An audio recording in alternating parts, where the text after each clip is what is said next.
ठाण्यातील जिव्हाळा ट्रस्टच्या वतीने बहुविकलांग मुलांसाठी गोकुळाष्टमी निमित्त दहीहंडी उत्सवाचं आयोजन करण्यात आलं।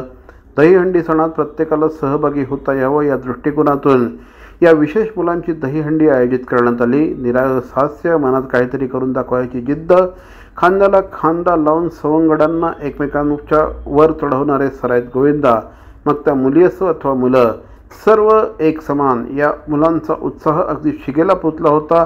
दरवर्षीप्रमाणे यंदाही मुलांसाठी शाळेच्या वतीने दहीहंडीच्या कार्यक्रमाचं आयोजन केलं। 15 ते 20 विद्यार्थ्यांनी यात सहभाग घेतला।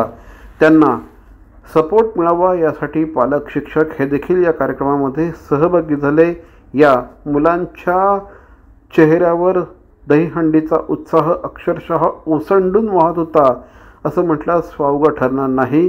एकीकडे लाखांच्या बक्षिसांची हंडी आणि दुसरीकडे या बहुविकलांग मुलांची हंडी ही एक समानच होती असं म्हटल्यास वावगं ठरणार नाही। त्यात शुभांगी परब ही जिव्हाळा ट्रस्टच्या उभारी या शाळेमध्ये शिक्षिका म्हणून जवळजवळ 10-11 वर्ष सेवारत आहे आणि आम्ही या मुलांसाठी हा सण साजरा कशासाठी करतो, कारण मुलांना पण कळावं की आपले धार्मिक सण कोणते आहेत आणि आपण ते कशा प्रकारे साजरे करायला हवेत। त्यासाठी आम्ही या मुलांच्या आनंदासाठी ते दहीहंडी सण साजरा करतो। आम्ही त्याच्या दह्याच्या ऐवजी त्या हंडीमध्ये आम्ही चॉकलेट्स आणि कुरमुरे वगैरे असे पदार्थ टाकतो, कारण मुलांसाठी जे आम्हाला योग्य वाटतं ते आम्ही करतो।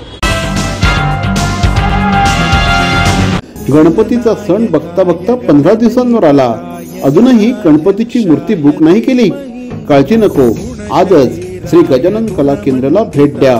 विविध प्रकारच्या हजारो मूर्तींचं भव्य दालन आणि हो, इथे मूर्ती दागिन्यांनी सजवूनही मिळतात। पण शाडूच्या मातीच्याच मूर्ती आहेत का? अहो प्रश्नच नाही।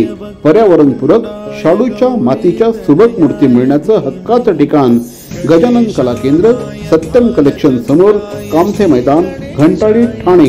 नक्की भेट द्या।